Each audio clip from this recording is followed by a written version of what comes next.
everyone, my name is Lindsay O'Gork and I will be sharing with you today how I created my reading assistance app.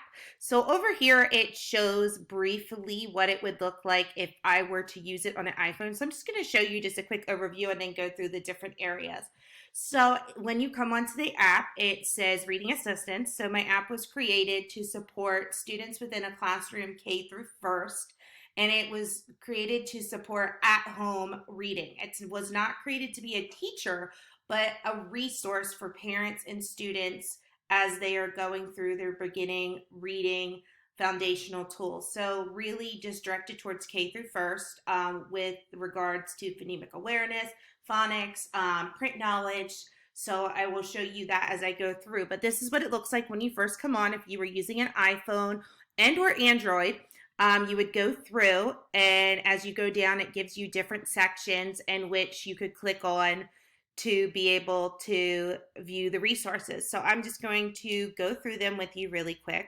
So the first resource that I used was reading websites, and you can see here I copied and pasted them into here and uploaded them. They had to be in an HTTP secure format, or the websites would not apply. So what you would do is you would go over here. I labeled them underneath of what they contain the most of. So this one just goes over early reading. It gives some support tips for parents, and it goes over some activities for students. This website is about print concept. It goes all into about books and helping children to understand the different parts of the books and why they are the way that they are, and it has some fun activities with it. This one I really enjoyed. It was a story maker, so it really allows students to get into that creativity and start to apply those different aspects of reading comprehension skills and their knowledge about books to a fun and interactive website. And then this one was phonics support. So it's just what it says. It is a website that has different games and activity to support growing phonics skills. Okay, I'm going to go to my next section. Right here is just a brief contact and support for me. And here I put my name, a phone number, and my email. You are able to add Skype and other things. I do not have those things, so I did not add them in. However, if I was creating a real app for people to access and to do different things with, I would most definitely add additional contact and support on there. Right here, I just go through a little bit about me. I think that it really helps people to be able to connect with technology when they know the face behind it.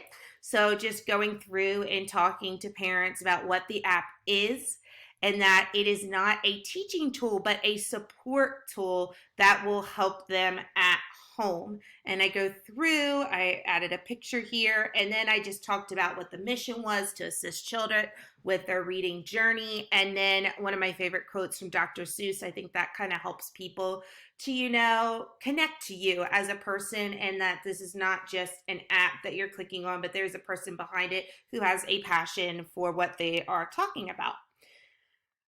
Next, we have the phonics support videos. So I actually had a lot of fun adding these on. You can use any of these video platforms right here. I chose to use YouTube as it was required, but it also was extremely simplistic to add these videos on. You did have to make sure they were in HTTP secure format. But once you added them on, it was very easy to alter them, and it added this nice picture right here that I think really, if you're a child and you're coming from a child's perspective, a kindergarten or first grader, that those colorful pictures right there would really be welcoming and engaging. Also, the sound was amazing on the app, and I was not expecting such good sound quality. Listening to it, I did actually try the app out on my phone, so I was really happy with this section right here. Next is a QR code. So I had never worked with QR codes before, and it's obviously this right here. It's not the first name of it. It's not what comes up. This is what you would see if you were looking at it on your app on a phone.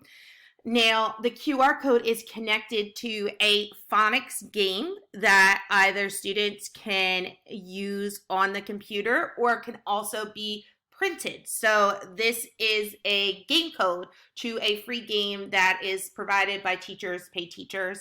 And I just thought it was something interesting to add on there because kids are, as I've noticed in my classroom, very interested in QR codes and scanning them. So I thought that this might be something that would be engaging for them, as well as something parents can download and work on at home with them or give them to work on at home. Okay. So here is two phonics websites that I added. Now, one of the things I did have difficulty with this in discussing app building was actually getting the websites to work on your phone. So it was easy enough to add them on here by going on and putting in the website addresses. However, when I went to look at them and test the app out, I had difficulties because some of the websites were not adapted to being used on an iPhone. So I had to do a little bit of searching and a little bit of work here to get these apps that would actually work on the phone, that you could turn and that you could actually access and use within a phone system. Also, finding websites that are free. A lot of educational websites claim to be free.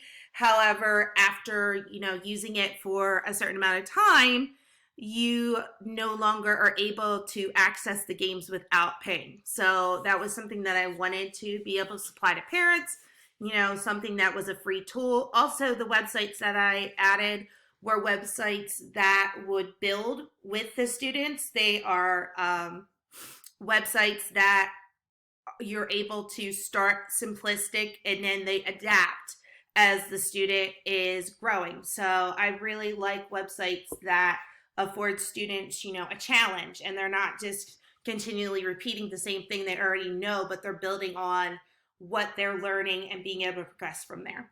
Okay, so let me go to my next section here. So I don't know how many of you may be familiar with this. We're actually going to pause that. Sorry about that. It gets really excited about playing.